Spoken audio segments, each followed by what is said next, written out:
So thank you everyone for coming. Thank you for listening to my land acknowledgement. I am Michael Tam. I'm the director of ITLNCA NetworkS, and I'm the director currently responsible for administering this 2L structured recruitment process with on-campus interviews for all internationally trained lawyers. I'm joined here today with Torrance. Torrance, do you want to introduce yourself really quickly? Yeah, for sure, Michael. Thank you so much for having me. Hi, everyone. My name is Torrance.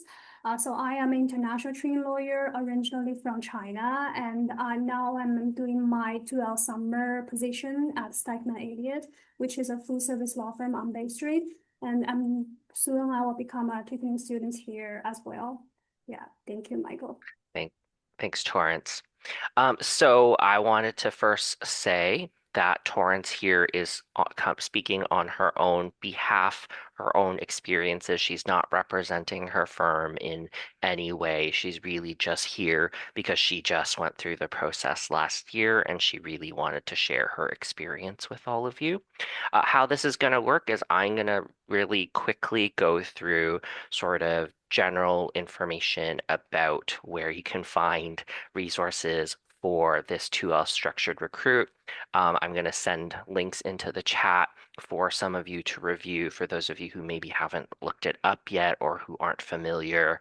And then I'm going to ask if there's any questions about that. At that point, I'll allow people to unmute themselves to ask a question. And then we will go into sort of Torrance's part where I'm going to sort of ask her about her time doing all of this recruit, answer some of those questions, and then open it up again for questions from the audience. The entire time, for especially those of you who, don't want to unmute and chat, you can sort of type in your message into the chat box, and I'll keep monitoring that. Make sure you type your message out for everyone so that everyone can benefit from your questions as well.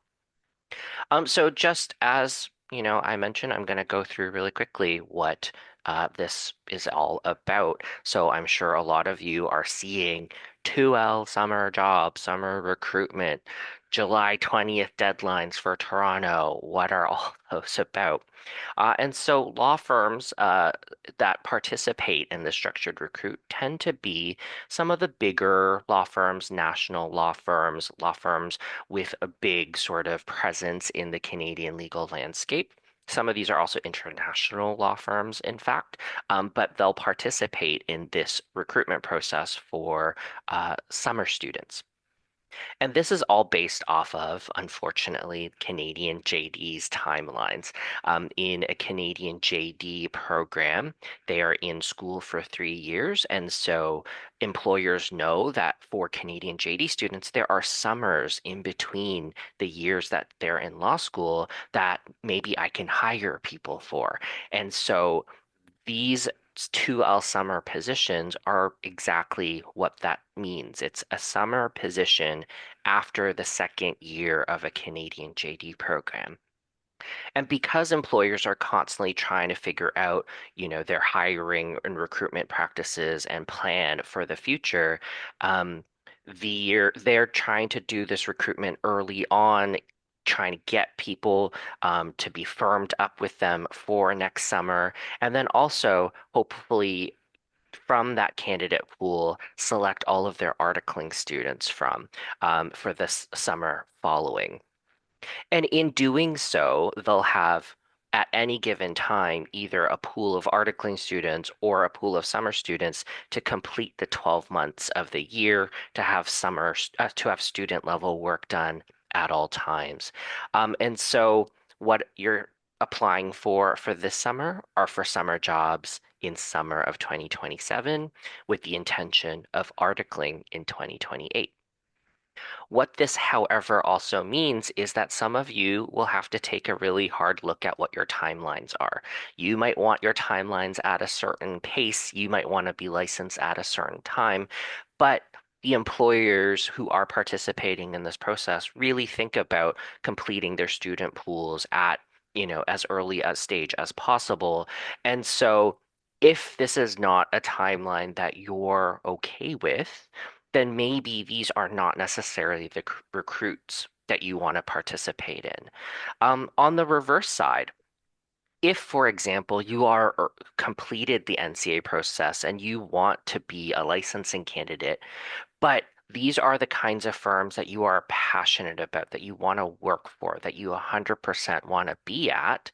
And you know that because this firm, for example, doesn't hire articling students independently because they take all of their summer students forward into articling, and so they don't do a separate articling recruit, then maybe you have to ask yourself, is this a timeline I'm willing to be flexible on so that I ensure that I can get a summer role with this kind of firm with the hopes of getting articling in the subsequent summer? So one of the things I hear from especially a lot of our students at the at Osgood PD, but also from NCA students generally, is, but I'm ready for this now. Why can't they just hire me for this right now? Well, again, because they have all these structured processes in place and these timelines already set, and they've already confirmed with offers of employment to summer students or articling students about a year in advance. And so not often are there going to be sort of these ad hoc opportunities. However, once you are at a firm, that's a conversation to be had with those student directors, with those student employers, with the student committee. They might have people who, inevitably decide to choose somewhere else, or maybe are getting a clerkship, or maybe are seconded over to New York. And so there might be one-off opportunities that come up for articling specifically. But again, more likely, if you are planning to be at one of these firms that do structured summer recruitment, you are likely planning applications this summer, the job summer 2027, articling for 2028.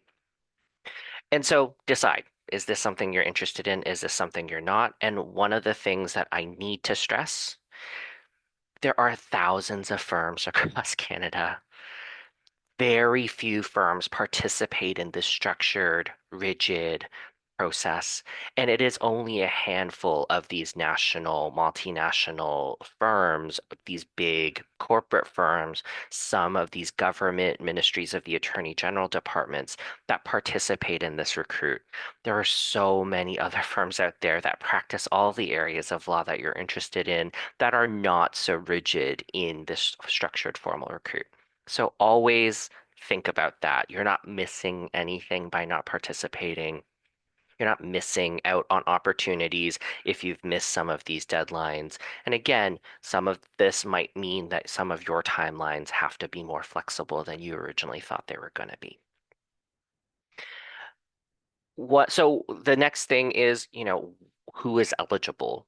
And in the past, summer structured recruitment used to only be available to Canadian JD students. And as an internationally trained lawyer myself, I found that incredibly unfair. It sucked that I was excluded from these processes. And so once I became a lawyer and joined up with ITLNCA NetworkS, we really sort of tried to figure out, like, is there a way we can give access to non-Canadians, non-JD students? Why it came out of the Canadian JD program is because, from the firm's perspective, if I am one of these big national firms, I'm seeing there are law students across all of Canada at all of the different law schools in Canada. And so I'm going to receive applications over the summer.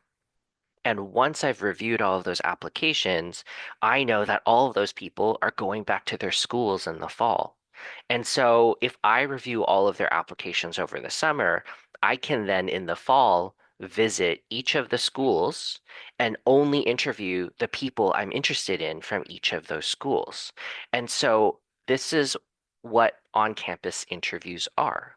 They are the firms deciding to go on each of the campuses to interview the candidates from each of those schools that they're interested in. Well, NCA students don't have one school, right? There's a bunch of you that are from my program. There's a bunch of you from the U of T program, UBC program.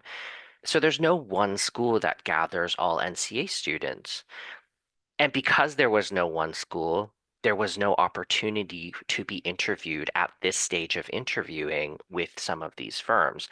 And so through this process with ITL NCA Networks now, we are holding virtual on-campus interviews for NCA students, all NCA students, no matter where you are in that process.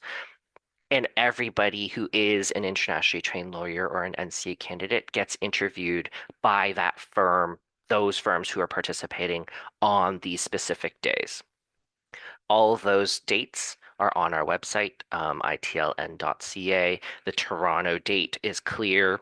The Vancouver and Calgary dates are the same day, actually, and those are clear. So I'm going to put in the chat some of that information for all of you to refer back to. Give me one moment. Let me just make sure it's here.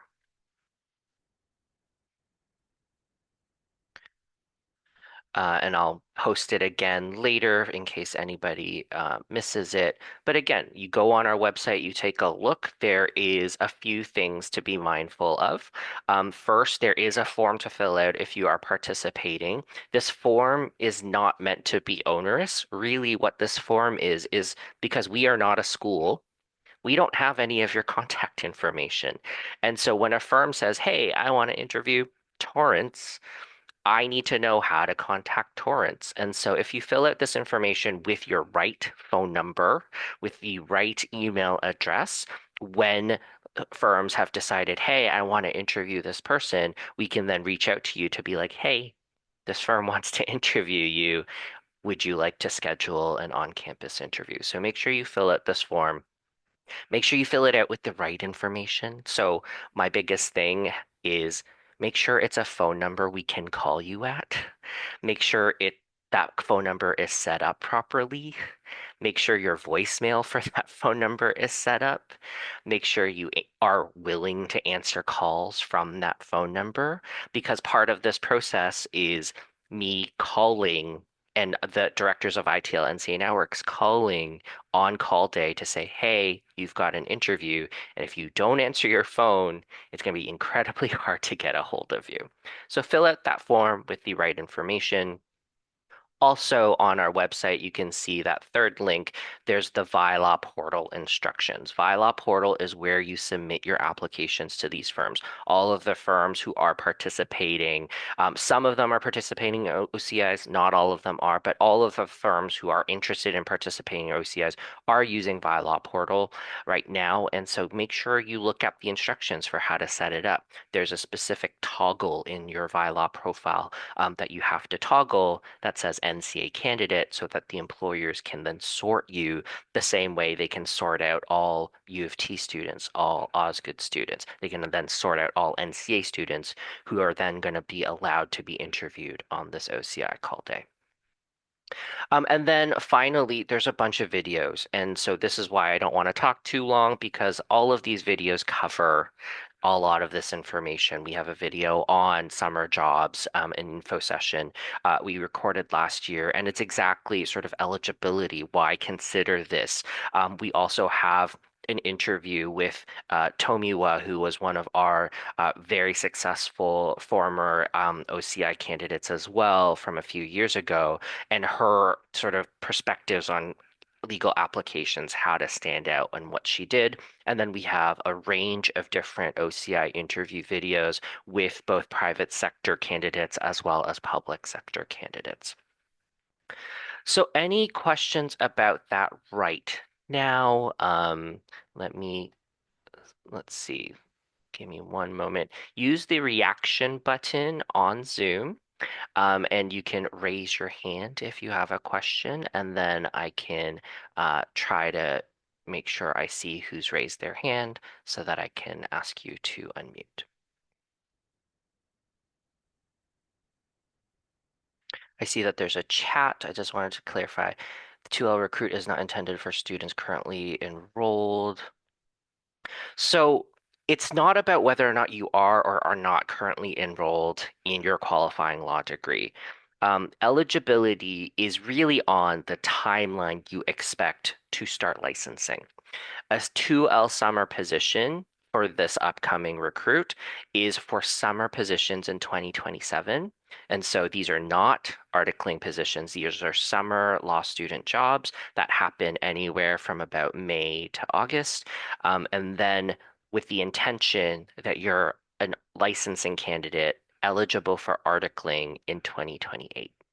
So if you are currently still in your qualifying law degree or still working through your NCAs, you could potentially participate in this as long as your licensing timeline is 2028, because that's when most of these law firms are hoping to secure you for summer of this next year and then articling for the subsequent year. Is it possible to apply for both summer and articling? Absolutely. And I'm sure a lot of you have done that because the articling applications were due in June. And so now July is the due date for some of these 2L positions. But be mindful that it's the same person or same student committee who's reviewing these documents. And so why did you apply for both? What is your interest in, this role?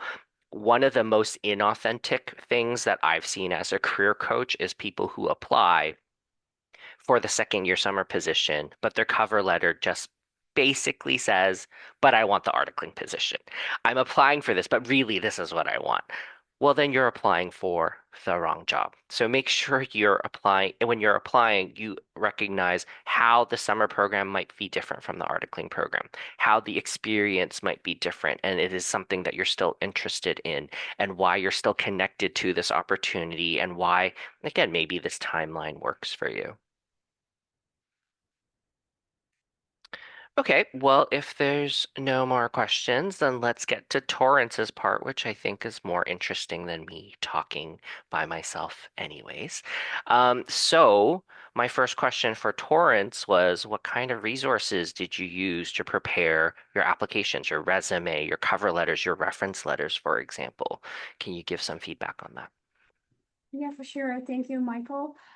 So for when I prepared at last year around the same time now, um, I very fortunately got the resources from U of T GPR program. The program extend the career service to like incoming students. So I get some information session on the this like process and also some other guidance from how to organize your resume or cover letter. That is something very helpful. But for students, if you don't have a school resources, that is also totally okay. And I would recommend to go to refer to the Harvard Law School resume and cover letter template. That is something actually I had used like for many years. Even when I was searching job in China, I refer to the Harvard Law School resume and cover letter template, which give a very good example of the very standard North American formal legal resume and how the legal cover letter should look like. Yeah, that is online resources. And of course, I also reviewed a lot of material by ITLNCA, the YouTube channel. I gone through them like one by one, took away a lot of great tips from it. And also, in addition to those resources, I would definitely say like reach out to people to get help from people to help review your resume and cover letter. That is from 2 points. The first is that when you were like pay a lot of attention writing some documents, sometimes there are just things that you could not notice, you could not like see. Maybe there's something that it's easy for you to understand, but sometimes for other people, for the recruiter, they could not get it as clear as you do. So get a second eye to look it for you to find if your resume is clear and easy for other people to understand, and in logic and in typos, things like that. And in addition to that, getting people's opinion, especially those people with experience in the Canadian legal market, would be very helpful. So during my preparation process, I reach out to some experienced lawyer for their tips, and some of them very generously offer to review my cover letter and resume, and they provide great advice from the point of like someone with this Canadian experience and how like Canadian employer or Canadian lawyer, in their opinion, it frame one experience or like frame the experience in a way that is easy for them to get the context and background of the things we did in our experience before. Yeah, so that is basically the resources and help I get for the resume and cover letter. Yeah, so for those of you at schools, I'm the career counselor for the OSCA PD students, Erica at the GPLM, Jen Lau at UBC. But for those of you who are not a part of the schools, look at all the resources that, again, ITLNCA Networks has. Even some of the firms themselves will sort of give you tips on application packages. So like look at the firm's student website, look at the firm's student committee website, and they'll sort of usually give tips on like what they're looking for, what kind of skills they're looking for you to have. They'll have like profiles on, students like Torrance who are their current students to say like why they're excited about the firm. So like do that kind of research as you're looking through and preparing your applications. I'm going to ask you something slightly different. What do you think makes a Canadian legal resume stand out? Because you're definitely not from Canada, so you had to adjust how you wrote your resumes and cover letters. What do you think is, unique or is necessary in a Canadian legal resume? Mm, I would say that first of all, there's one thing I'm quite, get a little bit surprised about Canadian resume is that like people, no matter like how many years of experience you have, like people normally still put the education like in the very front of their resume, not like the work experience. That is one thing. And I feel, and secondly, overall, the Canadian resume, I feel like they still like very prefer those with formal standard, like very look like just like a formal legal document. Um, to make sure like the layout is very clear and the you use the bullet point to point out each of your previous experience, make them easy and like for the Canadian employer to read and understand. On that point, like for international trained lawyer, because we came with educational experience and work experience from abroad, which might not be like as be familiar for the Canadian employer to understand. For example, my law school in China, they may never heard it before, although it is a quite a good school, law school in China. And for example, for other thing, like for the previous my work experience in different type of transactions I did in China that may not be like the Canadian law firm may not frame it in the same way as we did in China. So definitely provide enough context for the employer to understand how it should be understand within like the Canadian legal market. Um, just one thing just came to my mind. Let me think. Yeah, I will go back to it. There's one point that missing my mind. It's okay. Yeah. And I think it's good to give that context. Yeah, education comes first on a Canadian resume, partly because, and I was just mentioning this to one of our students, that's the way that employers can put everyone on level ground. First, they look because Canadian JD students don't have the experiences a lot of you are coming with. They first have to compare everyone based on their academic ability. And to be frank, some of these law firms are looking for you to have come from some of the best schools, some with some of the top grades. Hopefully, you graduated top of your class. But to give context for that, you want to make sure you're telling me how it's ranked, how you were ranked, how well the school was recognized, where it was recognized from. And so that you can tell the employer, you might not be familiar with my school, but I am one of the best candidates from my country, from the best schools with the best experience that you could possibly look for. And I think that's certainly how I think Torrance stood out, how Tomiwa before stood out as well, and how all of you can, if you can leverage, again, some of your rankings and abilities in a way that's going to be understandable to the employer. And then, yeah, give the context for why some of the experience is impressive. I did like that you sort of talked about it as looking like something you produce in law as a law student, because that is how an employer is looking at it. They're looking at your resume and cover letter to see, did they look at this for editing? Does this need to be proofread? Because if I assign a memo, if I assign a legal research paper to this candidate, am I going to be spending time trying to fix up grammar and syntax and formatting, or can I just assess them on what they're saying and their argumentation? So it really important to make sure it does look ready and professional and ready to go out, potentially even to clients. That's sort of the standard that we're assessing applications for.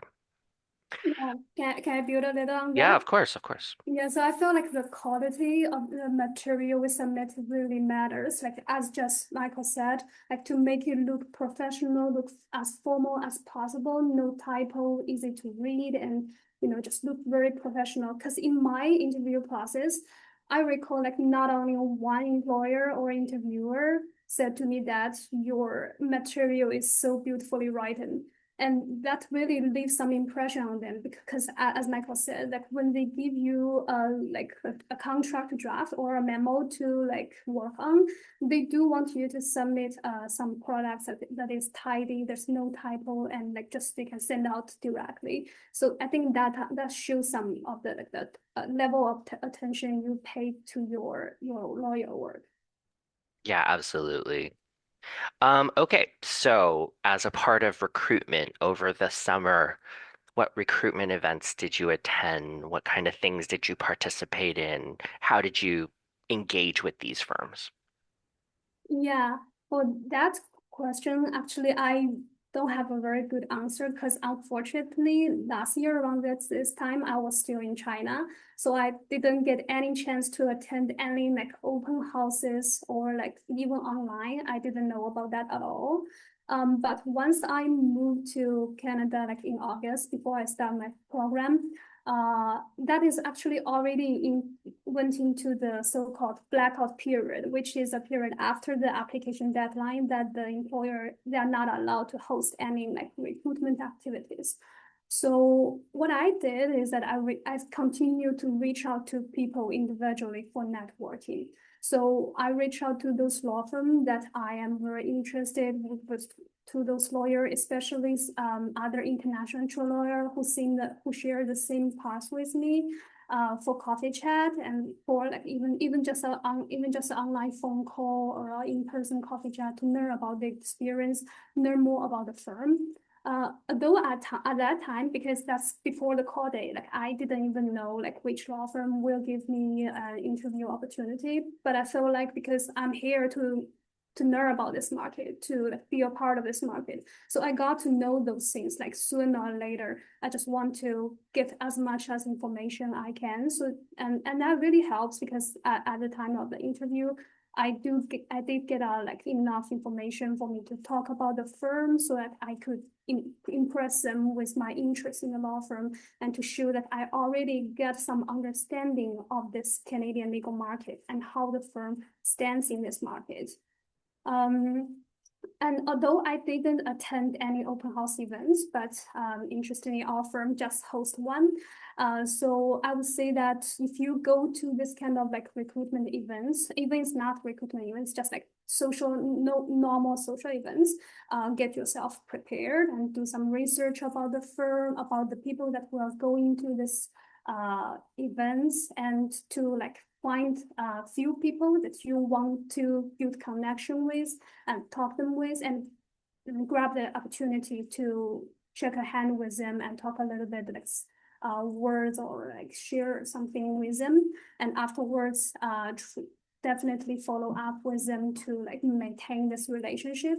I feel like that at like social events because people like meet and talk with so many people. They actually may not really remember what you said to them. But once you got this like initial contact with them, definitely follow up with like thank you note and if appropriate, follow up coffee chat with them that will maybe deepen your like connection and make you give you the opportunity to learn more about their experience, their firm, and yeah, etc. So I'm really glad you said that because I'm sure a lot of people are freaking out about not having participated in some of the recruitment things in advance of July 20th. For those of you who did, it will be great. You have learned about the firm, you've learned about what they've done, you've hopefully prepared and met some good people that can add to your applications. But if you're like Torrance, you're not in the country, you're unable to participate in some of these recruitment activities, it's not too late. You can still build individual professional relationships. You still connect with people. You can still learn about the firm, really add to the things you might be able to say in a potential interview later on, or even just in coffee chats with future people at that firm. So two things. The first is Torrance referred to a blackout period, and in Calgary, Vancouver, and Toronto, there are specific blackout periods. What a blackout period is actually is the firm is not allowed to hold or do any recruitment activities during that period. So usually after the applications are due, but before calls for interviews start, there's a period in which the law societies have said it would be unfair of you to try to keep talking to potential candidates because you might try to sway people's interest in your firm even after they've already applied. And so these blackout periods are meant to, again, keep all of the employers on the same playing field so that people aren't sneakily trying to impress people to get them excited about their firms more. What a blackout period allows for, however, is an applicant reaching out to them. You can still reach out to the firm. You can also still have individual informational interviews or coffee chats with individuals as long as it's not perceived as a recruitment activity that the firm is running.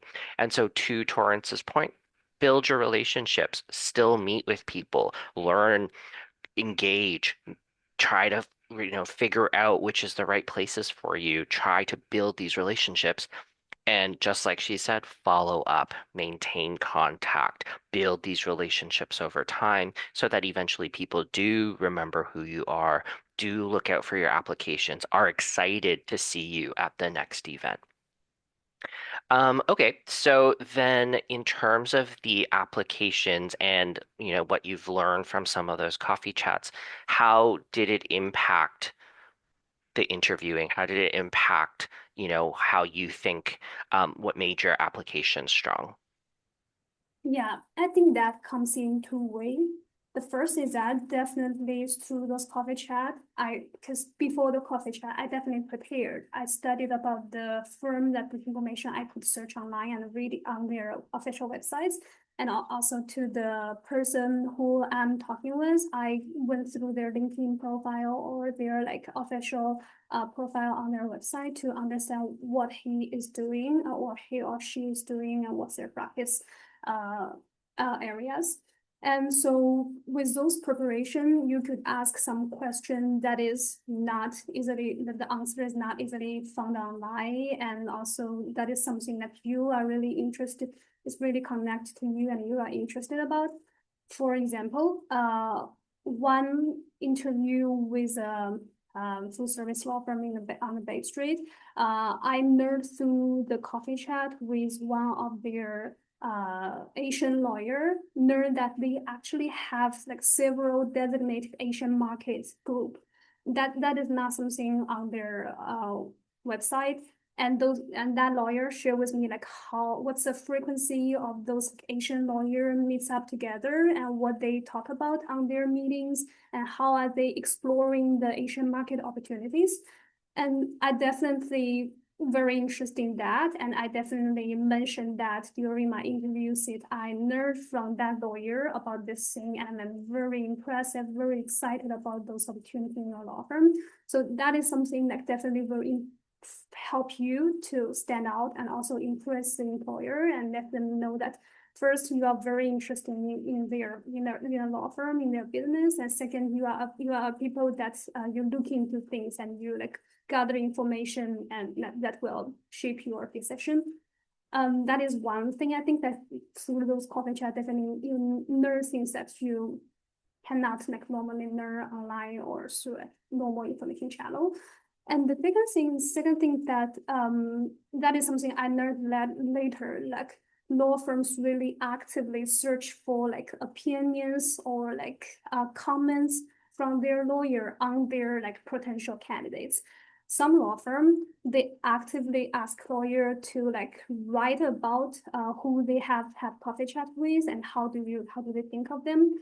Other law firm may not do it so proactively, but definitely if you entered into the interview process and they are thinking about a decision over you, they will definitely reach out to those people you said that you have talked with and ask, oh, how was your conversation? How was the interaction with Torrance that you had? What do you think of her? So that things I think really matter because here I feel like in Canadian legal market, like the relationship between people really matters. Like your quality, your like the hard skill, the hard asset you have definitely matters. But what other people saying about you, what other people think about you also matter a lot. So I would say how the network helped me during the interview is that I left some good impression on the people I spoke. And during later in the interview process, they voted for you and they recommend to the student committee or to the hiring manager say that I think Torrance is a good candidate for the firm. Yeah, I mean, I can't stress enough how true all of that is. Find things that aren't just on the website to connect yourself to, because anybody can look up the firm website to say, oh, they said they're the best law firm in all of Canada. So then on your application, you say, oh, I want to work at the best law firm in all of Canada. What does that mean? Why do you think we're the best? Why do you know that we think we're the best? It's sort of almost meaningless to be so surface level with your connection with it. And so do your research before some of these events, before some of these coffee chats. Ask really smart questions so that people are interested in how excited you are about the firm, what you've already done research on, and they can elaborate on that so that you can then enhance your interviews, your applications with that kind of information. The second point you said about how they actively ask for opinions and comments from lawyers, that is 100% true. Different firms do it different ways. At some firms, there's a big chart where they're just tracking candidates and who's talked to who and who went to which event and are they people we want to follow up on. There are also informal ways where as they're going through the application and people have been shortlisted, they then take that short list and pull out the names of people that have been mentioned in the firm, and they'll go to those people at the firm to be like, do you remember talking to this person? What did they say? Did they seem nice? Did they seem like somebody who would fit in with our, practice group? And so they'll actually track all of these things. And again, with that perspective in mind, this is why the Law Society is so heavily regulating all of this. Because if law firms had their way, they would be in every class, they'd be at every event, they'd sponsor every lunch, they'd try to see who's the smartest, who's asking the best questions, who's the most excited, and they would try to confirm that those are our students and no one else can get them. And so this seemingly onerous, overly bureaucratic process really is meant to make sure that the employers stay on an even playing field. And then, especially for those of you who are considering the Vancouver Recruit and Vancouver OCIs, the Vancouver Bar Association, if you read their policies, there's a whole thing about first choice language, not using first choice language anymore, because in the past there was a lot of firms who would try to get you to confirm that, I'm your number one choice. And so if I called you, you're for sure going to answer my call and make sure we schedule an interview. And so again, there's all of these competitive practices that the law societies and the bar associations have to sort of regulate to make sure nobody is trying to be unfairly preferential to specific students. But I think what you said at the very end, relationships matter. What other people say about you matter. What people know about you matter. I think hopefully that sparks in a lot of you today to realize that networking is the only way to do that, right? The more you meet people, the more people know who you are, the more likely they're going to speak positively about you, the more likely they're going to remember you, and the more likely when the firms are making these decisions, they're the ones who said, oh, I remember this person was really great. We should maybe at least give them a chance to interview with us. Um, any last things before we open it up for questions, Torrance? Any last words of advice, things that you sort of, wish you knew before, tips you want to give to everybody? Yeah, just a few points. So first is the thing that I forgot in our early conversation. So about the format of the resume and cover letter. So remember to set your page size to American letter because like in Asia, I think a lot of us we use A4 size, but like here people use American letter, and if you continue use A4, your document will look bad on print when they print it out. So that is the thing. And second thing, I think just a general advice for international trained lawyers. So like be very proud of your past experience and get like very familiar with your self story and just to talk it confidently you in your resume, in your cover letter, in your interaction with other people, and also during interview. Be very confident about your past, share with your personal story, and like people interested in your experiences and skills will definitely find you. Great. So a couple more chat questions and then I'll open up for audio. Thank you, LBB, for raising your hand. If other people can also start using the reaction button to raise their hand, we can ask individual people to unmute themselves. And Anna's question is phone number and an alternative number. Yeah, just like, give us the numbers that you will be reachable at. Because again, one of the most frustrating things is on call day, I have 4 interviews to offer to you and I can't get a hold of you. So make sure it's something that you are going to answer. A lot of times we're calling from private numbers or blocked numbers. Make sure on call day at that time you answer all phone calls that come in, because then you'll get the opportunity. We will try to send an email after the fact, but way after the fact. We would prefer to have oral confirmation so we can start the scheduling process rather than email back and forth over a few days, because by then the firms are getting antsy and they want to know who's confirmed. Can one determine whether or not she wants to complete summer job or articling? Again, I think that's on you to decide what your timeline is for accreditation and licensing. Does it fit the recruitment process of the firm you're interested in? If you are hoping, for example, only to be articling, then maybe the second year summer role isn't for you. Or if, for example, by the time articling is expected in 2028 for some of these summer jobs, you don't know if you'll have your immigration papers in line. Maybe you don't participate yet, and maybe you wait for next year to participate in summer. Tina's question, can you give an example on the context of ranking of our law schools? Okay, of course. So there's a reason why you hear the myth of, oh, employers only care about JD students from Canada.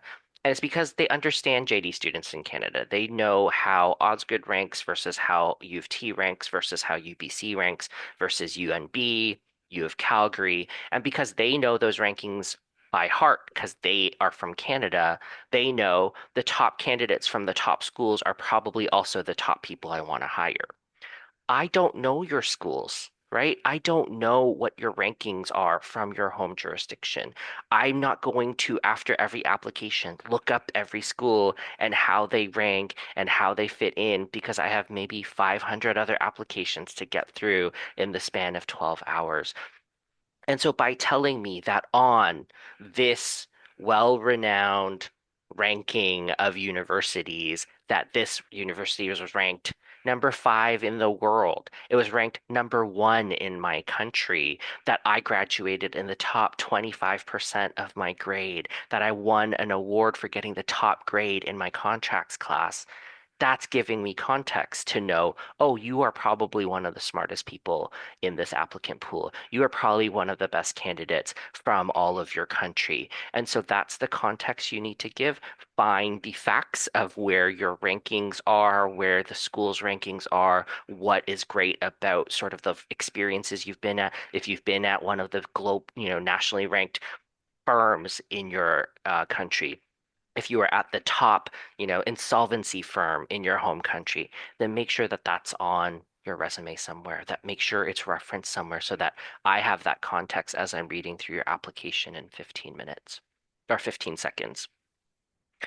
Um, Pamela, what is how best to prepare for call day? So that's a little outside of this conversation because we're talking about the applications right now. But for call day is a literally a call being like, hey, I'm from ITLNCA NetworkS. I'm looking to talk to Torrance. Torrance says hello, and then I say, hey, Torrance, a bunch of firms want to interview you. These are the firms. Do you have a pen and paper? Write them down. Do you confirm that you want to agree to all of these interviews? Thankfully for somebody like Torrance, the actual conversation also went, are you sure you want to have this many interviews in one day? She said yes, and so we scheduled her. More often than not, you're getting sort of 1 or 2 or 3 interviews. And so you can agree or you can say, no, I've accepted an articling offer already, but thank you for calling. And that's all that that conversation is because then have to move on to my next person to call and then move on to the next person to call. The other thing to think about for call day is usually within an hour and a half or 2 hours, we will have called everybody. We have all of our directors on top of it to call people. We have some volunteers who are calling people as well. And so don't be waiting around for 6 hours hoping that we're going to call you because usually within the first couple of hours, all the calls are done. Okay, so I'll let me give you the chance to unmute, and then LBB is the first person who can unmute. One moment. LBB, do you want to ask your audio question and unmute yourself? Hi, Michael. Hi, Torrance. Thank you very much for running this session today. I just wanted to double check with you whether the terms summer associate and summer student are interchangeable, because I noticed on the portal there are differences, and I wanted to make sure that I'm on the right path. Most of the firms will say summer student. There are some firms, especially the ones that are international. So, for example, the ones that have offices in New York, they call them summer associates because in New York, they don't have students. They don't have articling students in any way. And so, for the most part, if you're seeing summer, those are the right roles. But yeah, depending on the scope of each employer, the naming convention of those roles might be different because maybe, again, some firms just don't have a category called summer student. But most of them on the Vylaw portal I see are like 2L summer or summer 2027, summer student, summer associate 2027. Those usually you can see are summer roles. If you're unsure, go to the website. Every single one of them have a website where you can see if there's a student page and whether or not they're doing sort of Ontario or BC or Calgary summer student hiring. Right. And also, can I please ask you the second question? So here I like Torrance, you started giving me the background, right? About your career, about your journey, and you said that you have missed a lot of deadlines before you arrived in August. Is that correct? So because I was not like physically presented in Canada at that time, so I did not like go to any like events. But like Okay, for the application deadline, I had it in mind because of the ITLNCA website, so I followed those deadlines. Yeah, so I see. the Thank you. application deadlines are set. There's no extension on those. What Torrance was talking about was there are and were a lot of recruitment activities over the past couple of months from sort of April to now.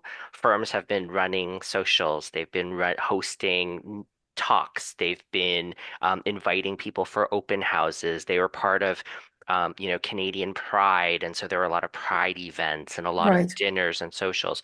These were all recruitment events. These were all opportunities for them to see the kinds of people who would be applying to them and gather information on them.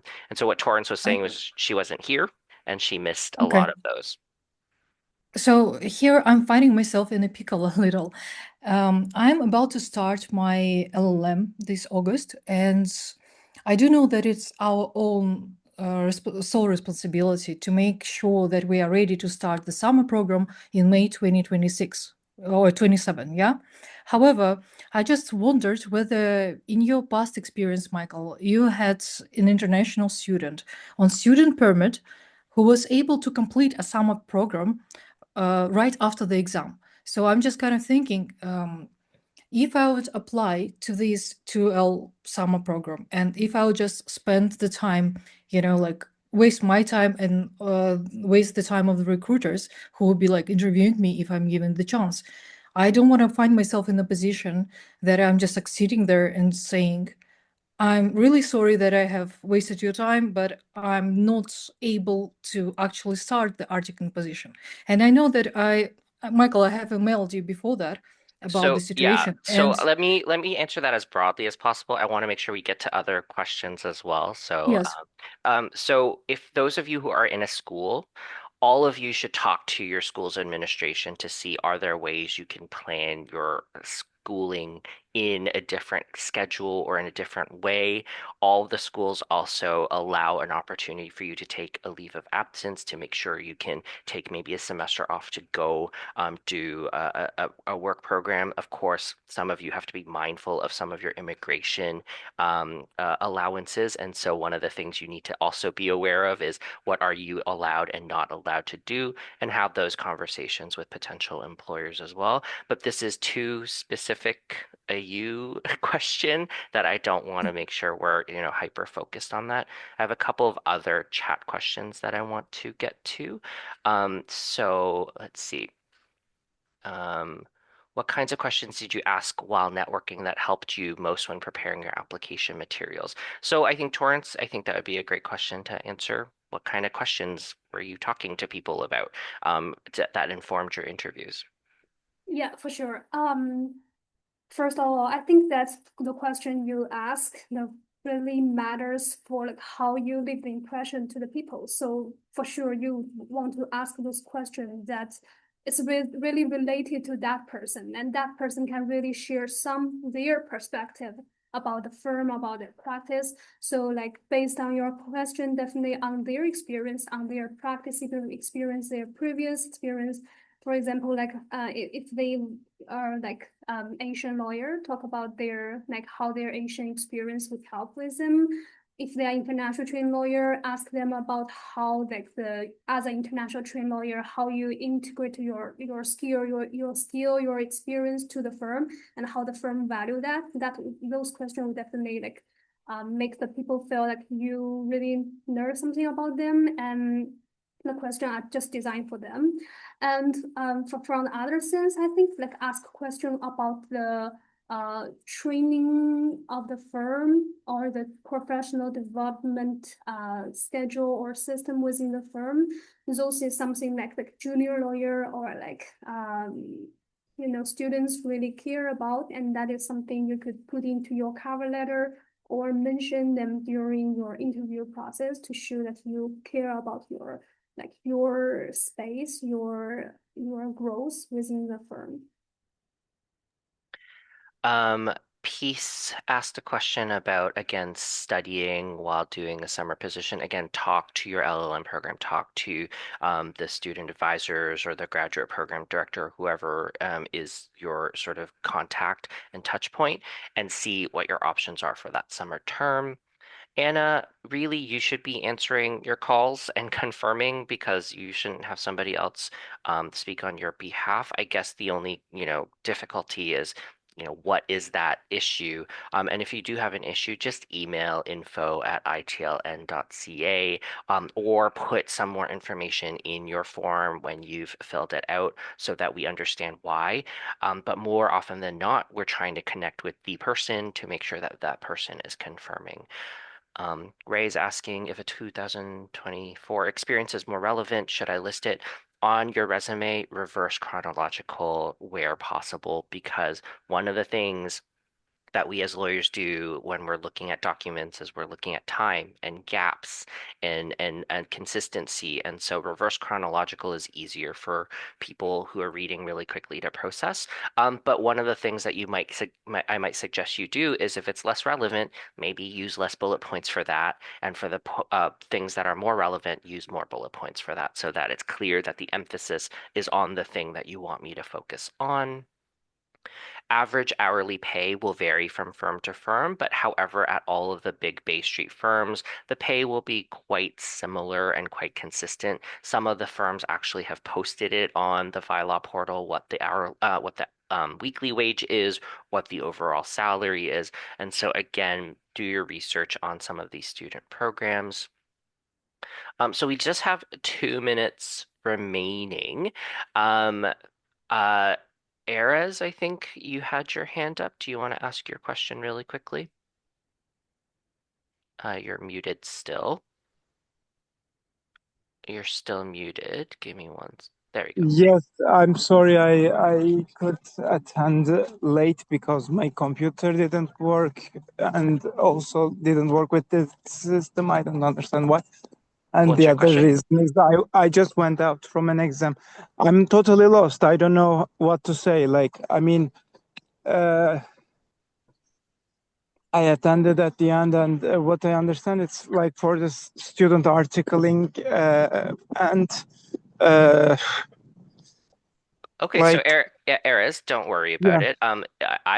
If you go on the ITLNCA website, there's a bunch of videos that I think will help you understand what this process is and whether or not you should participate. This is separate from articling, so if all you're looking for is articling, then this process is No, important also to you. from a student, like, is a possibility as well? Although, like, right now I'm working with a paralegal. I'm looking for other opportunities as well as a French-speaking two mastered person. Also, as a candidate, I'm looking for something as well, some other opportunities as well. I'm looking, Yeah, but so like not just articling. right. So, Erez, again, I think really that depends on your situation. I know you're one of my students, so we can have those conversations offline. But really, this is for people who are interested in these specific firms, who have these really structured recruitments, who have these practices of hiring their articling students from their summer student roles. And so ultimately, it really depends on whether or not you feel like you fit that profile.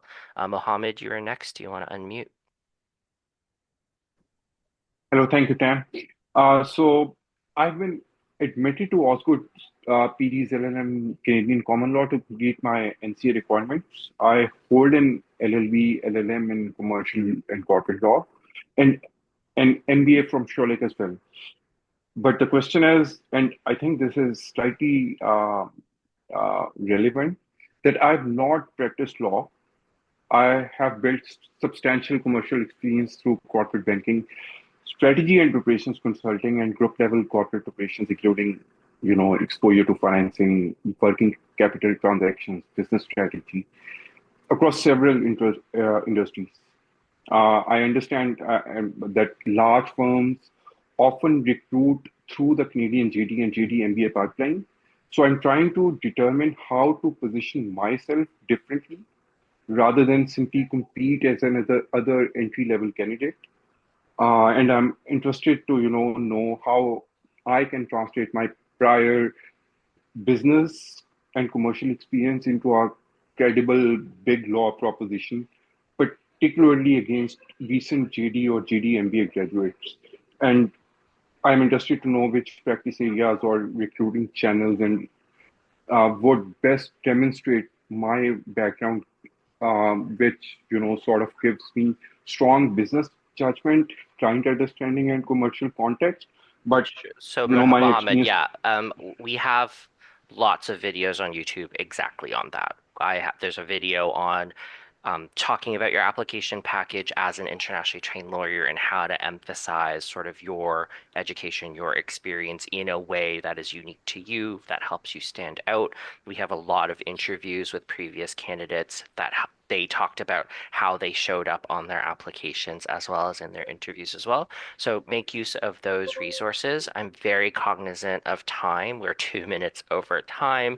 And No so problem. please, if you have any questions, feel free to reach out to your schools. If you're a part of a school, if you're not part of a school, reach out to ITLNCA Networks at info@itln.ca, and we'll make sure we get a response out to you as soon as possible. Thank you, Torrance, for spending the time, taking an hour out of your busy life at a big Bay Street firm to come speak with us. And thank you, everyone. Good luck on all of your applications. Make use of all of our resources because I think it will help you. And I hope I get to call some of you for call day. Thank you so much, Michael, for organizing this. Thanks, Torrance. And thanks, everyone. Have a good rest of your evening.